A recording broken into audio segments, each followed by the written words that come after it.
Hello and welcome to the Rugby Chat podcast. Don't forget to subscribe on your favorite podcasting app. We are on iTunes or Apple Podcasts, whatever it's called nowadays, Acast, SoundCloud, and there's Stitcher, and there's a whole bunch of others. So do subscribe so we drop into your phone every week. And if you're on that Apple thing, then please do leave us a 5-star review. It is much appreciated and it does help other people find us. If you'd like to watch what happens behind the covers, this show is live on YouTube at 8 p.m. New Zealand time every Tuesday. And you can also join in the discussion on our 5 questions via Twitter. Just follow at DrivingMaul, look out for the questions and use #RugbyChat. Hi, I am Paul, the guy behind DrivingMaul, and I'll be a host for your next hour or so. Joining me, as per usual, is Mike. How are you doing, sir? Good to be here, mate. Not long till that election. Really excited. Let's do this. Well, yeah, unfortunately, I can't comment on anything political as I'm actually working for the election. So I'll have to leave all the political commentary to you, and I'll just have to say totally neutral. And then the other regular guest, or actually part of the team now, I think, really, is Ryan. How are you doing, sir? Pretty good. There's an awesome weekend of rugby results for an All Blacks and Harbour fan. So. Yes.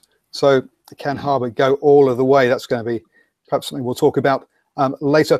But before we kick off, let me just throw one out there. Who New Zealand Rugby are kicking off their respect and responsibility review, or they've done the review and now they need to implement some stuff. So who should their project manager be, do you think? I think it should be DrivingMaul. Absolutely. So do I. So for anyone out there who thinks that I should be the project manager for New Zealand Rugby to implement their respect and responsibility review, hit up New Zealand Rugby. I will be applying for that job later this week and bringing diversity to New Zealand Rugby and bringing them back to the good old things. Today we'll be talking about the Rugby Championship and the Mitre 10 Cup mainly, but we have been known to go off on tangents sometimes, so you never know where we might go this evening. But to kick us off, let's start with a biggie, and I know it's one that some people go and roll their eyes at, but hey, we're going to start with this one. Question 1, are New Zealanders bored of watching the All Blacks winning? I think so. You know, it's one of the things I've noticed with people that I talk to, friends, family, etc. You know, following on from the Lions series, there hasn't been really a whole lot of excitement for the All Blacks, and you know, everyone I talk to during this Rugby Championship, oh well, the All Blacks will just win, and you know, so I definitely think that it's a good question. There's no doubt that we still love rugby in this country and we love the All Blacks, but I think in their absolute heart of hearts, a lot of people are getting a bit bored with the way it's going, especially when you see what happened against the Springboks, I guess. Because some quick stuff going on in the sort of comments of the live chat. Josh goes, "No, I'm not. I love it's when we win." Jack Darby is also saying, "No, I'll never get bored of this," and so does Christian Never as well. And for me, a lot of this came up when I went to get my haircut on Sunday. So those of you who are watching on the videos, there's a quick view of my new haircut under the hat. And there, okay, admittedly, in the barbershop I go to, there are two. There's a Warriors jersey, there's a Panthers jersey all signed, and also a basketball jersey. So perhaps it's not the most union of barbers, but they did have the rugby union on the big screen, and the guy who's cutting my hair said we should actually just give them the Blues to play, which I thought was a bit of a damning comment after the Blues season. Well, so Ryan, the Blues beat the Lions, didn't they? I think the one thing that saves the All Blacks is the way that they win games. So the fact that they're winning is one thing, and people maybe get bored of that. But the fact that they do it in style and they do it with an open, expansive, entertaining game, I think that really helps still get people interested and still get people to come and watch. if they're doing it with a kind of grinded out, boring style of rugby, maybe it wouldn't be the same. But I mean, the way they performed on Saturday was, it was entertaining. It was breathtaking to watch. So yeah, maybe people get a little bit tired of the results. But the fact that they play such good rugby, I think long term is good for the game, because the other countries know that they have to catch up to the All Blacks. They do, and they are setting a standard, and you can't expect them to deliberately play poorly. But if we look at their kind of the results for the past probably 8 years now, I think they only lose one game a year, and 1 year they won all of their games. So it is if you were a gambler, which I'm not, it's kind of easy money, isn't it? Just putting it, saying they'll win. And I'll just move on to the next game because I know what the result's going to be anyway, for some of this. And it's just the rugby purists nowadays that really get any enjoyment out of it. Which we are. That's true. And are the people who are obviously following this podcast and joining us live as well. That is true. But there is an element of that. Whilst I think they did sell out North Harbour Stadium but they didn't sell it out until like the week before. And if you think about first versus third in not the biggest stadium in Auckland, selling out just a week before it goes live, just a week before the actual game, and you compare that to say England versus Italy at Twickenham in a Six Nations game, which is a foregone conclusion, that's sold out before they even put tickets out. So it's kind of a bit. It shows you that there's something that does need a bit more competitiveness, I think, down here to get people back engaged with the game a bit. I think it has lost some of that because these games just aren't really that competitive anymore. Yeah, and I think that the All Blacks are so much more than just the rugby these days. It should come as no surprise to anyone. They're just such a massive brand, and there seems to be. I know when the Lions were here, it's like a whole event around the one match sort of thing. You know what I'm saying? So, the All Blacks winning is it's a great thing, but it's just a small part of the bigger machine, so to speak. And the Hamish on Twitter has said, I used to be, but All Blacks aren't that good this year. I could easily lose a game, so it's interesting again. And to me, that brings us on probably actually to, I'm going to mix this up today and jump actually straight to question 4 around this, because I think that's this basically runs through to what I'm trying to get at with question 4, which was, I'll just bring the slide up for those watching. Does playing second string players devalue the international jerseys? Because when we've seen the All Blacks look perhaps a little bit vulnerable, it's when they sort of switch things up, trying to play depth or play some of the fringe players like they did against Argentina, rather than necessarily when they're playing the first choice teams. And for those of you that can't see it, I did a second slide that I put out on Twitter, which shows that Colin Meads played 133 games for the All Blacks, but only 55 tests, whereas Rich McCaw played 148 tests for the All Blacks. Is it time to go back to non-test games where it's not the first choice team? It's a real tough question, I think, because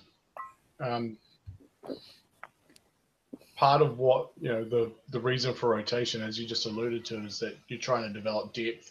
If you just stick with your frontline players every week, as soon as there's an injury, you're left exposed. So teams have got to try and find that balance and trying to win, but trying to develop players as well, whether that's right or wrong.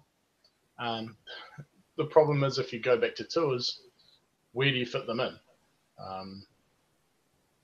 It really took me by surprise when I was looking at the the All Blacks end of year schedule for this year to see that they have got a midweek game against the French 15. That for me just took me completely by surprise because we're so not used to it at the moment. And if we could have tours back, that'd be great. But where do you put them? It's a massive problem because, like, I know with the All Blacks in particular, we've got so much depth, so many players deserving of a go in that jersey, and so I don't think it devalues a jersey by having a so-called second string team. The All Blacks second string team that'll play Argentina in a couple of weeks. That could be any team in World Rugby. I mean, let's be honest, the talent in the side. But oh man, that's a really good question, Paul. But no, I don't think it does. Particularly as it pertains to the All Blacks and probably the Wallabies, the Springboks, and the English. I mean, England beat Argentina with what people were calling their third string team, but Argentina's still a good rugby nation, and I'm pretty sure they added value to the English jersey winning. So it's a tough one, but I think no, the answer is no. So the other question is, should we actually call all of these games test matches, or should some of the, if you say it should only be called a test match if you're playing someone who's ranked within 5 places of you, for example, and that the other games shouldn't be given test caps, but they should just be All Blacks games or just be international games. Sure, they count towards whatever competition you're playing in, but for that, but during that, for those games, you don't get capped. And so, because at the moment, I suppose there are, if Colin Meads did that over, I mean, however many years, it was a lot of years to get up to that 55. Getting 50 test caps now, I mean, 25, 26-year-olds can have that many tests, that many caps if they start really young, rather than playing 14 or even more tests a year. So does it really mean the same it did anymore? A lot of people don't think so. So it could be a way of doing it that you only actually get a test cap if it's within 5. So for example, say the Fiji game where the All Blacks went to play wouldn't have necessarily been a test cap for the All Blacks, would be an example. They're probably going to call the game against the Barbarians this November a test game. And is that really a test game if you're playing the Barbars? I'm not sure that I would actually necessarily call that a test game. But you see, this comes back in. Sorry, buddy. This comes back into the bigger issue, really, when it comes to the All Blacks. It's the machine. It's the corporate thing. The All Blacks have to play more and more and more rugby every year in more and more and more different markets because it's a money thing, and they've just grown to become an international brand. And I'm not going to get off on a tangent, but I think it's worth pointing out. I think if you're going to have something, it's a pretty radical idea of yours, Paul. And if we ask Fiji if it's a test match for them, 100%. That so it kind of has to work both ways. A game against the Barbarians, I don't see why that should be a test though. It's just a team thrown together, isn't it? Well, I've been told that by Jack Records that the Barbars game isn't going to be a test match this November, but I know that Wales have made them test matches in the past. So yeah, I guess it was just one of those thoughts I was throwing out there. It does seem very strange when we talk about someone like Colin Meads, who is arguably the best All Black of all time, with 55 caps, when you see other players getting, well, Rich McCaw, for example, 148, and quite a few players are past him now as well as that.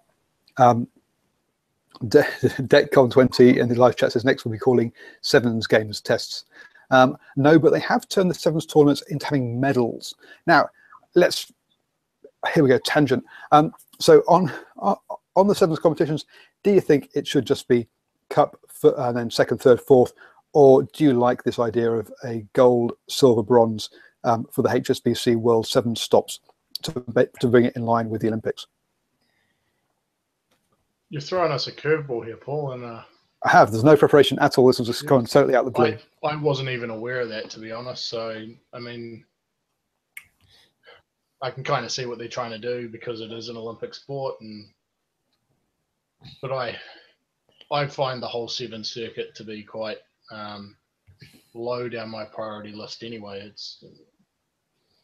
I'd agree with that. I think you just the sevens formats, it pisses me off. I like sevens, but it's very low on the priority list. But yeah, one winner and then second, third, fourth, fifth. Why are we overcomplicating it? Yeah, to me, I think the gold, silver, bronze is good for the Olympics, but to have when you've got 8 stops, have 8 gold medal winners a season, it just is a bit silly. It just sort of tends to kind of devalue the whole thing. Whilst I could see why some marketing manager loves the idea, as you say, bring it in line with the Olympics and trying to bring that kind of understanding through. Personally, I'm not a great fan of that one there. Maybe it could be medals for the series winners. That would be less naff. Less naff. Yeah, no, I agree. Yep, maybe do that for the championship thing for the series winner, series second, series third, because we don't really note or take note of who comes second and third. It's just the series winner. We don't the second and third ones. We don't really think about.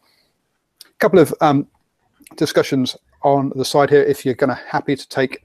Well, actually, I think what we'll do next time is there's a big discussion on the sideline going as to who is the best All Black and who's best in each position. So maybe we'll do an All Blacks 15 of all time next week, because that could be fun to throw about and discuss and see how we go with that. So if you're listening or watching, hit me up on Twitter at DrivingMaul with your best All Blacks or All Blacks 15 of all time. And we'll have a discussion about that next week. So, getting back on track, as I've gave the guys a curveball there. Question number 2. I know it's third in order, but hey, that's how I'm rolling tonight. With 5 wins and a draw in 2017 until Saturday, and that big loss where they got nilled by the All Blacks, where are the Springboks at? Okay, I'm gonna now. You talked about tangents. Let's roll. The Springboks are doing okay, ladies and gentlemen. It's not the end of the world. They had a bad day, bad selections. I've heard it all. I hear you, South Africa. It sucks. If this was the All Blacks, I'd be crying as well. But come on now, I think they've actually done pretty well. I mean, considering where they were a year ago, and yes, hey, they only lost by 42 last year, and they went down by 57, blah, blah, blah, blah, blah. Just put it into perspective. They're doing well, as far as I'm concerned, but, disagree, let's roll. Well, I actually thought that the first half in particular on Saturday flattered the All Blacks in terms of the score. I thought it was a reasonably even game. The difference was the All Blacks were able to take their try-scoring opportunities. They probably only got 4. They took all of them. And the ability to score long-range tries, that's going to deflate any team. The Springboks around the park were fine. The scrum in the first half was okay. Their line-out was a shambles, which didn't help. Nanchi's missed an early penalty, which didn't help. And then in the second half, the All Blacks just clicked into gear. If you'd watched that first half and you could honestly say the All Blacks were 31 points better, I don't know what game you're watching, because they weren't.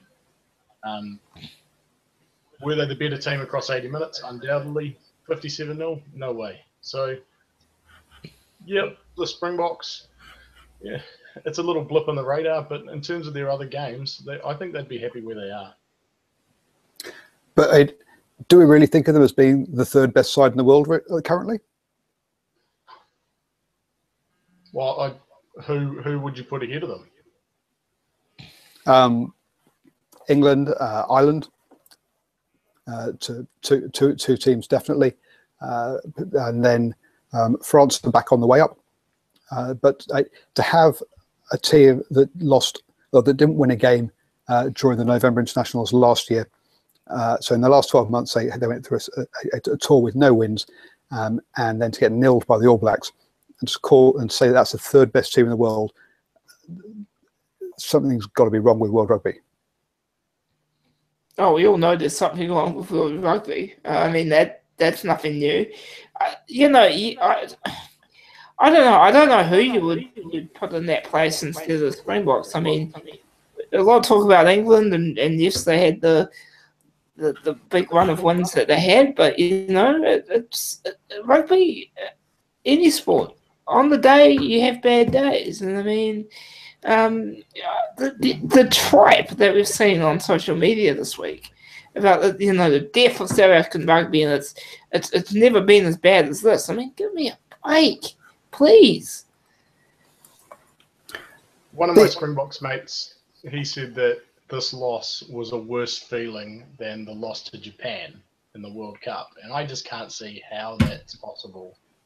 When you're playing the All Blacks, there's always a chance that something like this is going to happen because they're a quality team. I think they've seen darker days, personally. I think I'll agree with you guys that I think that they're on the up rather than on the way down at this stage, and that they probably aren't as bad as the scoreline showed at the weekend. But I do also think that they've been a bit flattered by the results this year. France on a summer tour is never a great team because a bunch of their players are still playing in a top 14 final at the beginning of the tour, and then they fly out and join. That's no way to run a touring team. Then to come across, let's play Argentina home and away. Again, aside, but because they're not picking their European players, are not the team they were at the 2015 World Cup. They're not fourth best in the world at the moment. They're a long way down because they're only picking from one team. They're not playing the best players. And then it's play, and it's a draw with Australia, who are a team, let's be honest, at the moment, in disarray. So I think 5 wins and a draw meant they were coming into this. A lot of people had them coming into this as overinflated as to where they really were in their developments at the moment. I think they're on the way up, but I don't think they're kind of the right kind of quality to be expecting them to be third in the world. I'd want to see them down in 5th or 6th, and then I think that's probably where they kind of quality-wise are currently. I know it's hard to find 3 or 4 teams maybe to go ahead of them, but that's where I kind of feel they naturally should fit at the moment, rather than sort of top 3 bronze medalists. Well, I think the big issue here is that there's such a gulf in class between the top 2 teams, who I think in New Zealand and England by far and away. And then that next group, I mean, how you try and put them in order, I think if you ask 10 different people, they'd come up with 10 different orders for for South Africa, Australia, Argentina, France, Ireland, and Wales. So, and Scotland are coming up as well. So maybe they're not worthy of a 3rd ranking, but I think that's probably more to do with how far below the top 2 teams they are than the sort of number itself. Yeah, maybe so. And as Mike has alluded to earlier, he said that we all know that World Rugby has a bit of a problem at the moment, and I think that is we are seeing it, that South Africa are rebuilding, Australia are rebuilding, the Argentina are struggling to find their feet under their new structure. Wales is an aging side that's just that's having to go through a transformation as well. So you've got a lot of France has had problems and is just sorting out now its club versus national issue with a new president there. That you've got a lot of the top traditional sides are struggling at the moment with things perhaps off the field rather than necessarily on the field, and coming through and should be growing as well. So that's all probably part of it. Can I just add one more thing? And I don't know if this will be a popular opinion, but I'm going to say it anyway. The match on the weekend was hyped. a lot by the media, by people in the alternate media space as well.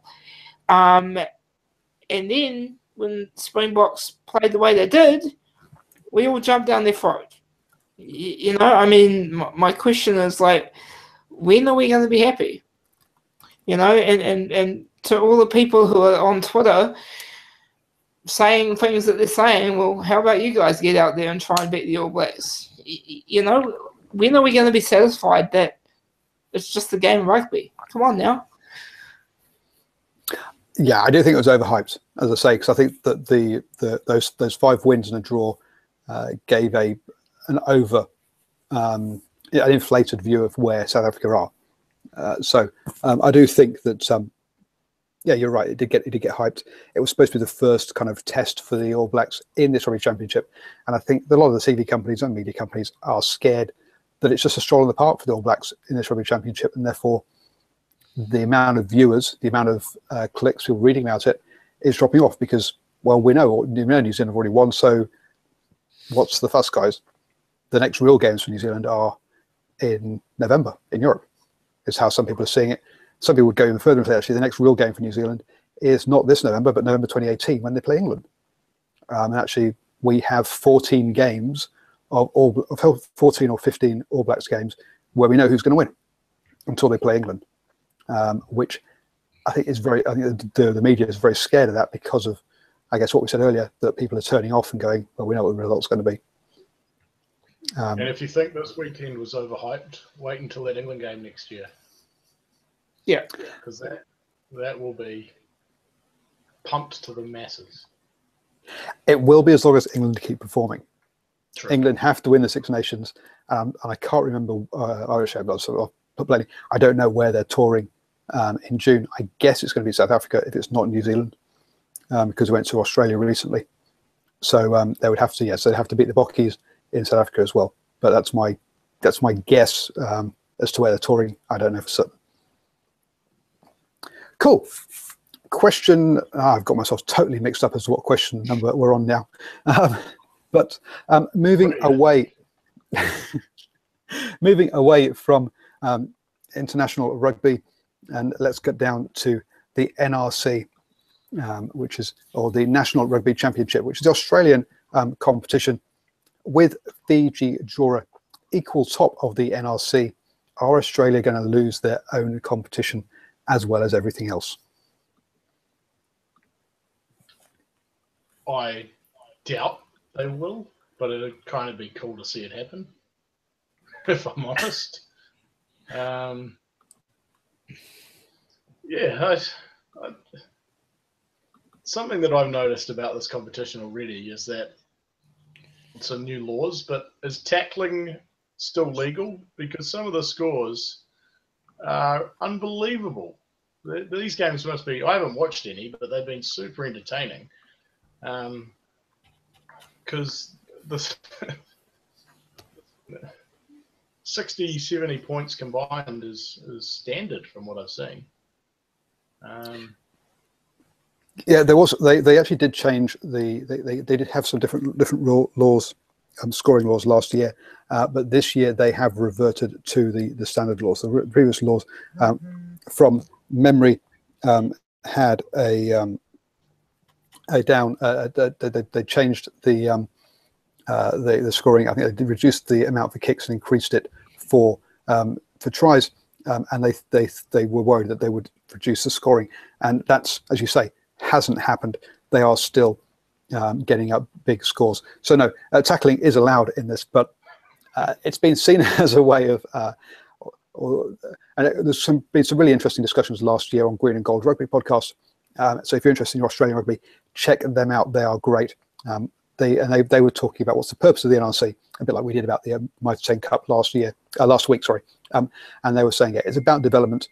It's not about sort of crowds or money. It's about trying to build Super Rugby players. By the way, thank you very much for the text telling me that, that England are playing 3 tests against South Africa next June, and confirming it. So thanks, guys, for that. So yeah, it is purely about developing players for Super Rugby and being attacking. Fiji, they got one player suspended for a lot of weeks for biting in their very first game, which wasn't a great start. But now they're at home for the next couple of games. I think they're getting some better results.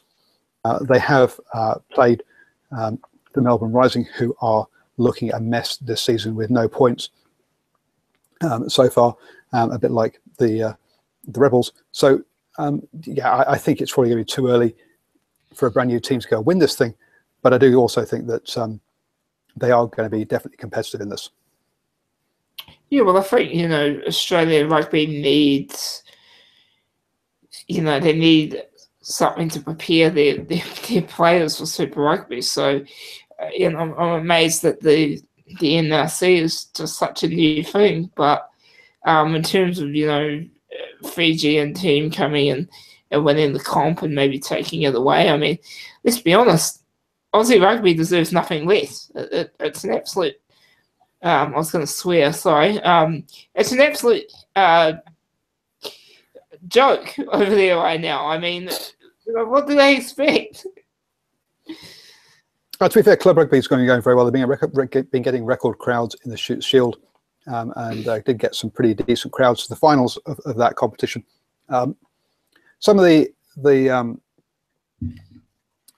guess some of the differences between the NRC and the Mitre 10 Cup is that for the NRC, quite a lot of the coaches or the head coach for a team will be like the assistant coach for one of the Super Rugby sides, and some of the Sydney clubs have had volunteer coaches in the past. So it's not as professionalised as the Mitre 10 Cup yet. It's in its fourth season, so it's getting there, and it is a good stepping stone for them. It's a step up from what they had before, but I still think it's got a long way to go before it kind of rivals the Currie Cup or the Mitre 10 Cup yet. But it's going to be interesting to watch how Fiji and Jura go, and I think we'll keep people on the podcast updated to how they go and whether they get into the finals. We are rushing through the questions, and so on to our fourth and final question, which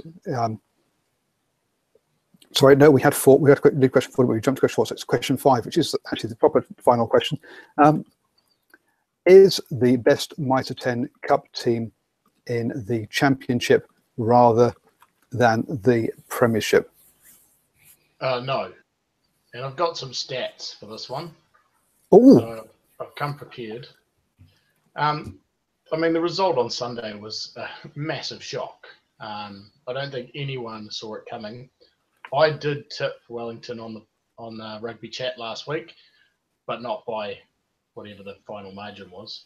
So just quickly, for those of you that haven't seen the score, the game that's really triggered this question was Wellington 60, Canterbury 14 victory at the weekend.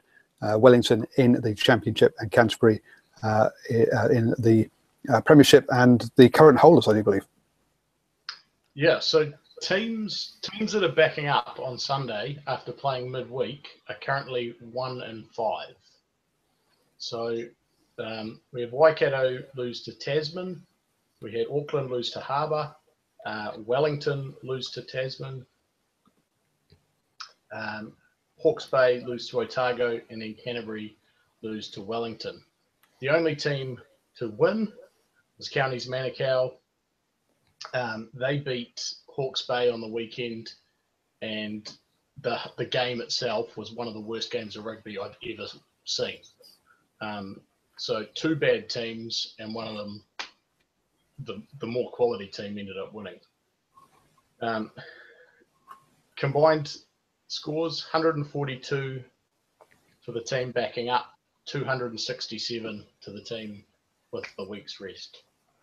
So I still think Canterbury are the top side in the competition, and that result on Sunday was just an anomaly based on having to play midweek. Yeah, that's well, my answer is going to be so uneducated compared to that. But a couple of things that Josh pointed out in the chat here. There was an intercept and 2 charge downs in that match. And he says that you know, the game is an outlier. I totally agree. You know, I think Canterbury are still the form team. I still think they're going to win, you know, the comp again and do it with relative ease, you know, and again, like Ryan pointed out, you know, it's backing up after a midweek game. I mean, it's not easy, and I guess it feeds into that discussion we had, I think, last week or something about, you know, is there too much, these players having to play too much rugby, and they are. And there's no way in hell Wellington should have beaten Canterbury, but they did. And, yeah. Yeah, and another thing that I asked someone on Twitter is that the vagaries of this draw mean that you end up playing games against teams who you're actually not competing with. So when that game slipped away from them at the start of the second half with the charge down, there's really nothing to fight for Canterbury. The results was probably gone. And, you know, they're playing a team who, at the end of the day, in the standings, aren't competing with them. For and against isn't the first tiebreaker, so that doesn't matter either. It comes down to who beat two. So you have to wonder if, with 20 minutes to go, they just kind of stop playing. I mean, yeah, and that's interesting that they use the for and against. I guess that's because they get to play every team in their own division, and then just some of the teams in the other division. So the schedule can be harder and easier for different teams, and so I guess that's why they don't use the for and against, and they use the actual results between those teams as the tiebreakers, which kind of makes a bit of sense. But as you say, it can also make some of these games sort of dead and gone and have no meaning after a certain amount of time. But it does call into question that actually, should they just get rid of those midweek games and just say, you know what, there are no cross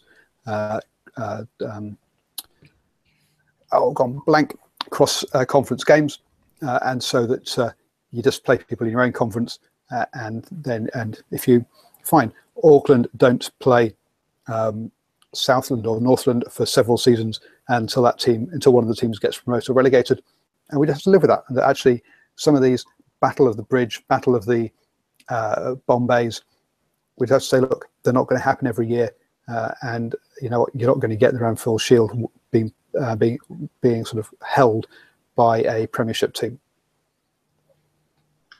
Well, I kind of think by it's a Championship team. Yeah, I mean, it's, if you just go to the two groups and just play each other, I mean, is 6 games too short? If you make it an 8-week comp with 2 crossover, like, how do you decide the crossover games? But you're absolutely right. I think the fairest way to do it is you just play everyone in your competition. And if, you know, Auckland don't play Harbour for 10 years, well, that's just the way it is. I mean, in the English football, when Manchester City plummeted, you didn't see Manchester United suddenly hoping that they would, they didn't set up a game with them or anything. That's just the way it is. So. And so, if the NPC is devalued, then the Ranfurly Shield is a joke. Well, and let's be honest, the NPC is not the competition it was 10, 20 years ago. I remember when I started off the rugby chat a couple of years ago, just as a Twitter chat, someone sent me a link showing me Eden Park crammed for an NPC game. Now they don't even bother opening 3/4 of the ground. So there's no, yeah, it already is kind of devalued in the fact that the All Blacks never play, or very rarely play, NPC games, and so that's so trying to say that the Ranfurly Shield is devalued, no, I don't think so. I think where the Ranfurly Shield kind of drops out of consciousness somewhat is when Canterbury hold it for 3 years, and no one else gets to hold it. And it becomes, again, it's a lack of competition that gets people being less interested about it, and we really do need Canterbury to lose the Ranfurly Shield at some point in the season, just to keep it more interesting, and to see some sides try to properly defend it at home. I think. Yeah, well, it's funny because I mean, back in the late 80s, early 90s, when Auckland had a mortgage on it, and people were saying it's dead because no one could get it off them. And that's when they started taking it, around the traps and taking it to away games pre-season and putting it up. And I think it was Waikato who ended up taking it off them. And it was, that kind of sparked it back up again. So all the teams winning it. And, when Southland took it off Canterbury a few years ago, or when Harbour won it 10 years ago, I think it was, like those kind of days for the smaller clubs or the smaller unions are they're still powerful. But yeah, you're right. I mean, if one team does just dominate, then it kind of becomes tedious.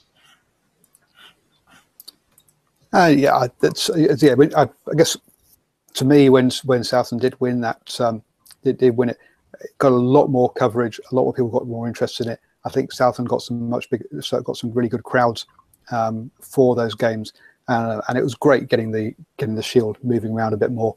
And there, if because it was a midweek, counties played Canterbury midweek, and if they'd won the midweek game, I was very tempted to go down on Sunday to watch the Ramphel Shield and watch them try and defend it. So yeah, it would have made me get in my car and drive down there. Whereas I didn't bother going in the end to that game. So it's I do think the Shield does add something to the games and makes it more fun when it's going around. There is another podcast called the Blood and Mud podcast, Rugby podcast. Now, if you don't like not suitable for work language, don't listen to them. They do swear quite a bit, but they have this great concept on there. So it's an English-based podcast. There's great concept that they've come up with. They have a Ranfurly Shield style cup competition that they run, but it's for the team that loses, and it's and you get the competition, you get the cup when you lose, or the losing team gets the cup and gets to hold on to it, and it follows the losing streaks rather than winning streaks.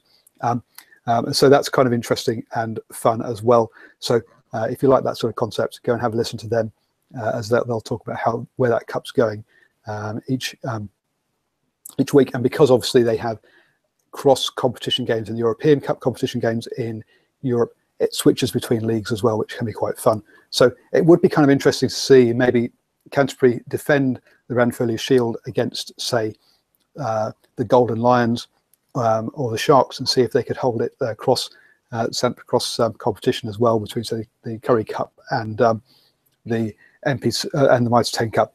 But I'm really going off on a tangent with that one there. Well, cool, guys. It's been a bit of a short one tonight. I've run through all of the questions that I was going to run through. Any other things you want to have a little chat about, or if anyone on the live chat wants to throw some questions out there, we're happy to have a go at those as well. I've got one for you, Paul, because it's kind of been getting on a little bit on my nerves a little bit. There's this new introduction of the Dwayne Monkley medal, which basically the Mitre 10 Cup have tried to, I guess, copy the NRL and their Dally M medal, where players get adjudged 3, 2, 1 points from each game, and then the person with the most points at the end of the season wins the medal. What's really annoyed me about it is the way they're judging it, where the referee has to decide the points. Now, what's a referee's job? He's out there to referee a game of rugby, and he's getting asked straight after a game, who gets 3, 2, and 1 points. Some of the results have been absolutely farcical. Last week, as an example, Greg Pleasant's take got 3 points for Auckland against Southland. When your starting hooker couldn't throw an accurate line out the whole game and he gets 3 points, I mean, it's a bit of a joke to me. That kind of thing, while an interesting, I guess, gimmick or concept for the Mitre 10 Cup, if you don't do it right, what's the point in doing it at all? Yeah, it might be, trying to, a last shot attempt, I guess, at adding something new to this competition, because it's just so stale. It's kind of like the Rugby Championship, But yeah, I totally hear what you're saying. If it ain't going to work, and if it's not done properly to begin with, then it just becomes a gimmick and doesn't do the sport any good in terms of its image or its credibility. To be fair, I mean, it's just like, hey, we'll take something off the NRL and we'll do it for us, and you know, we're still innovating the game of rugby in New Zealand, but we're actually not. Well, the John Eales medal, for example, runs a similar system in Australia, where after every Wallabies test, the players themselves vote for who is the best first, second, and third player, and they get 3, 2, 1 points, and then it gets added up, and the John Eales medal gets handed out. So there is a rugby union version of it at international level, anyway, and for that, and then they run that, I think, from sort of from the November internationals round through to the next year.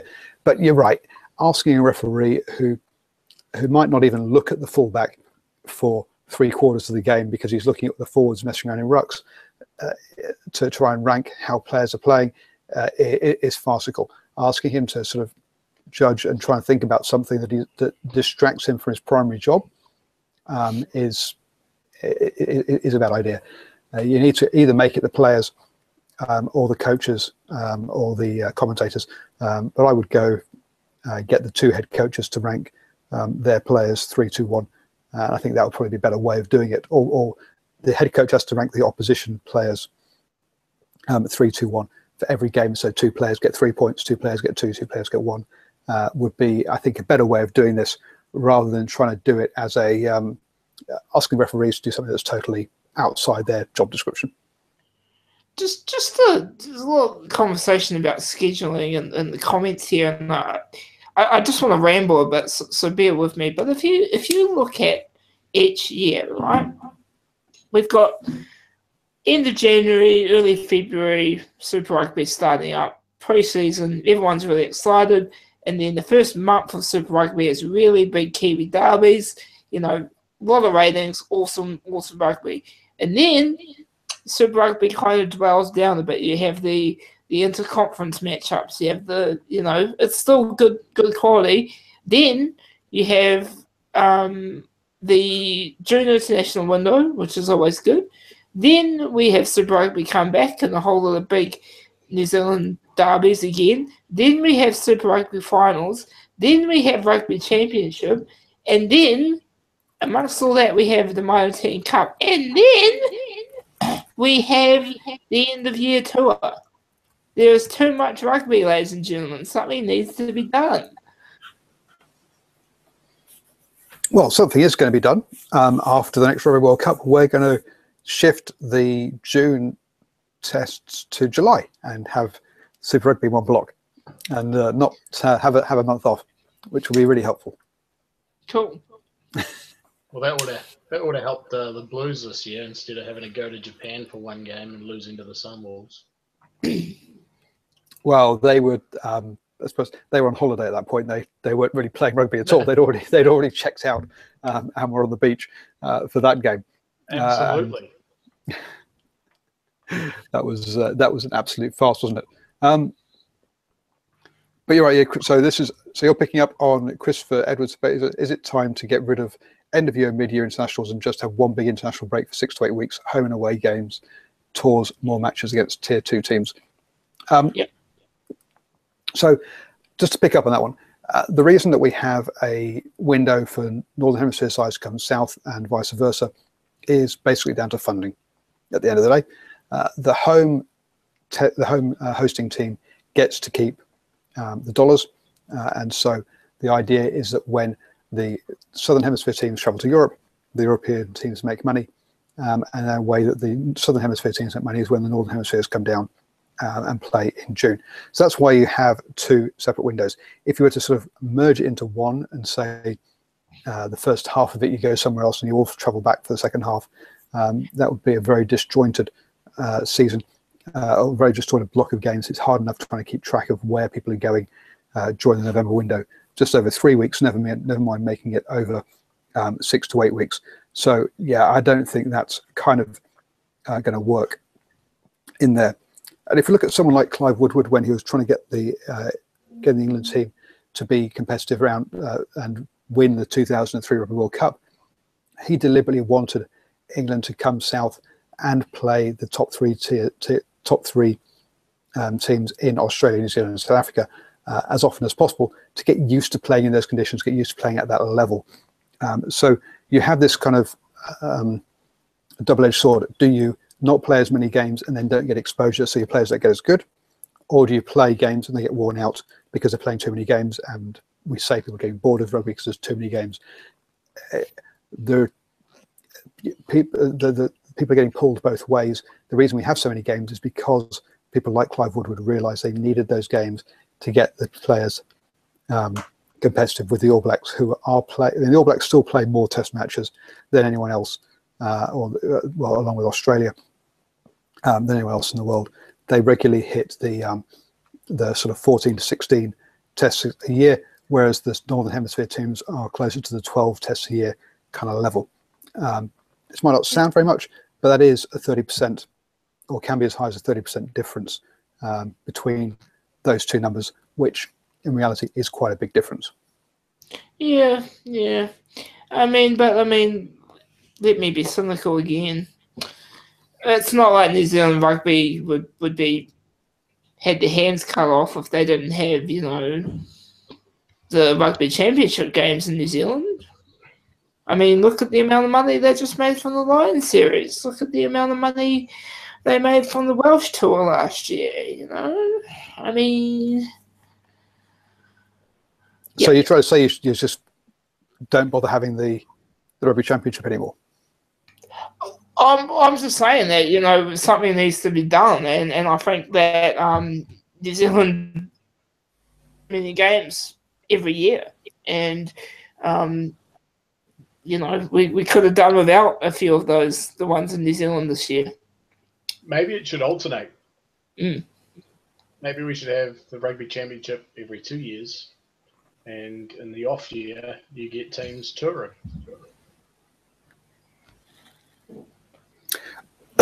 Sorry, but the Northern Hemisphere, the Northern Hemisphere teams aren't available to play at that time because they've already, they can't fit any more rugby in.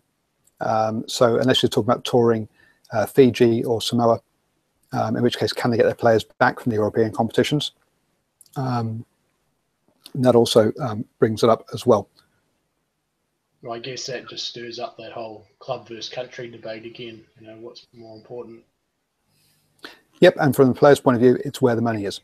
At the end of the day, they've got a livelihood, they've got bills to pay, so they've got to go where the money is.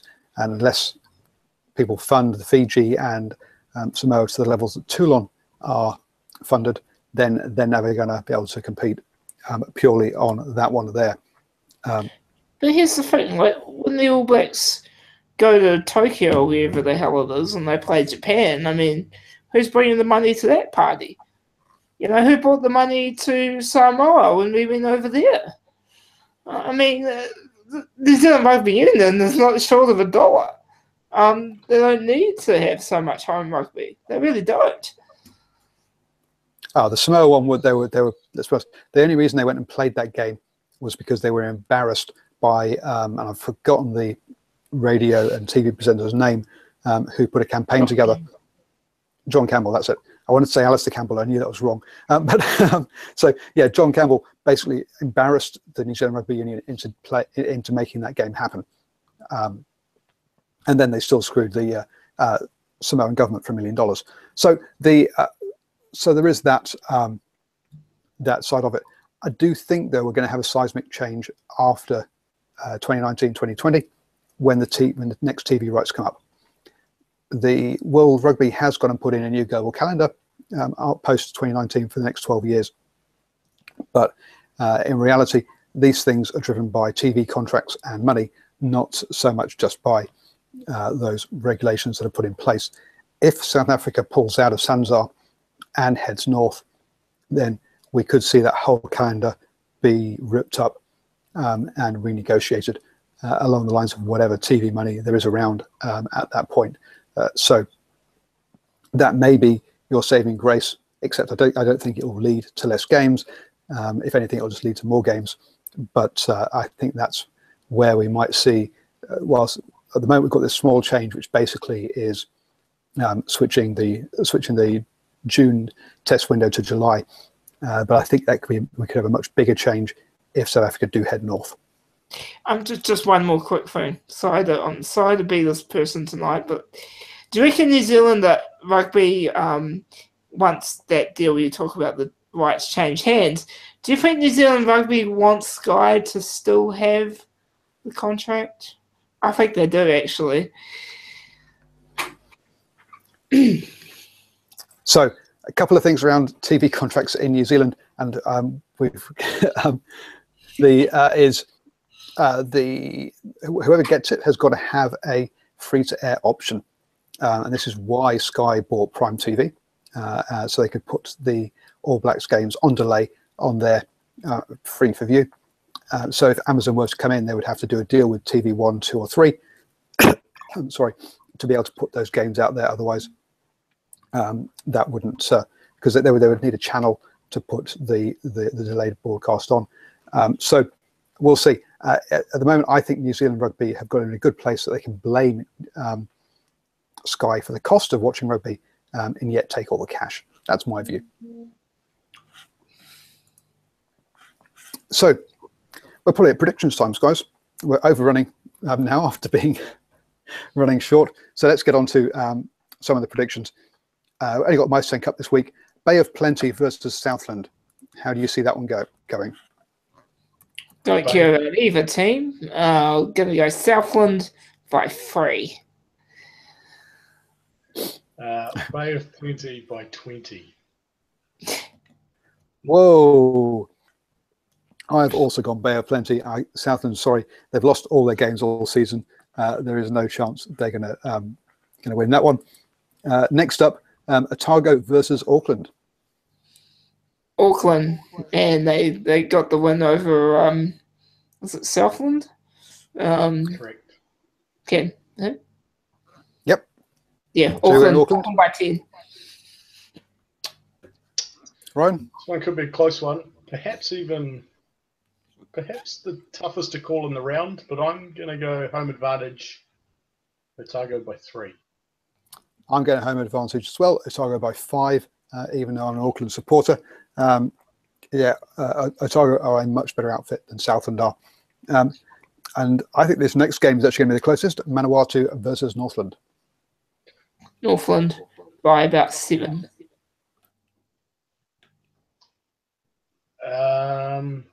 Yeah, actually, pretty tough. I think Manawatu will win by 10. I've gone Northland by 3. They've impressed me this year, but this will be being on the road is going to be a tough one. I think that's going to be the closest one of the round. Then definitely the pick of the round, North Harbour versus Canterbury. We're going to go Canterbury. North Harbour a great side, but I just still think that Canterbury are a step above other teams. So, but this could be the match that makes or breaks North Harbour season, I reckon.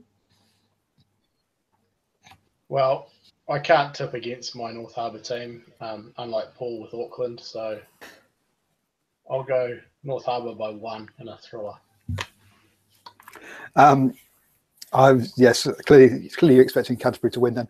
I'm backing Canterbury by 5. I think we're going to see a reaction after they lost that game at the weekend, and I think Harbour are going to be in for a tough one. But they are a decent outfit, and that's what I think they'll keep the score down. So, Mike, your boys, Waikato versus Wellington. They're not my boys. Oh my God, they played like crap older against Manawatu. I'd say they'll lose to Wellington. This is a non-swearing podcast, and you're just throwing all these words all over the place. I'm sorry, man. I'm really sorry. I mean that too. I'm so sincere when I say that. No, honestly, though, in all seriousness, I think Wellington will beat Waikato with ease. 15. Yeah, and I think Wellington have just have got a little bit more quality about them than Waikato, so I think probably Wellington by 13. Well, Mike can be reading my predictions. I'm going Wellington by 15 as well. Yep, I think they are going to be on the way back up to the Premiership, so I definitely think they're going to win that one. Hawke's Bay then host Taranaki. Taranaki by 9. Taranaki by multiples of 9. 36. I've got Taranaki by 7. So yeah, we're all going the same there. Then Bay of Plenty versus Counties Manukau. Counties Manukau by about 38. Well, using my earlier stats, I have to tip the team that's not backing up. So Counties by probably 15. So I'm going Counties by 7. So we're starting to become agreeing on all of these. And then finally, Tasman versus Southland. I'm expecting some big numbers here. I'll see another game. Yeah, this is the last one. Don't worry, Mike. We're done after that. Oh, Tasman, because I like Tasman. 7.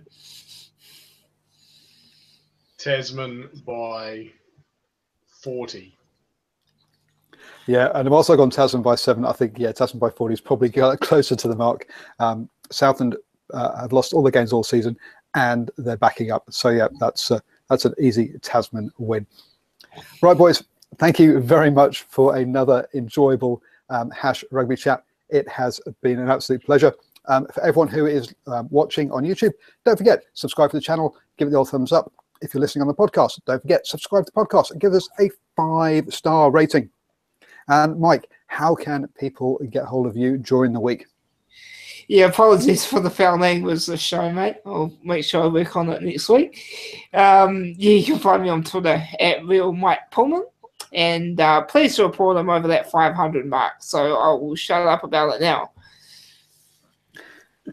And Ryan, what interesting things are coming up on the Tribe Sports app this week? So we'll have all your Mitre 10 Cup rugby with live commentary. We've also got live scoring of all the NRC and all your European rugby. So for all your rugby information, that's the place to get it. Find it on the App Store or the Play Store. Cool. And I'm Paul, the guy behind DrivingMaul, so at DrivingMaul on Twitter. And however you're watching or listening, clearly I'm there as well. So do subscribe to that. We'll be back again next week with the Hash Rugby Chat. There are no live post-game reactions this weekend as the Rugby Championship has stopped, taking a week off while they travel around the world.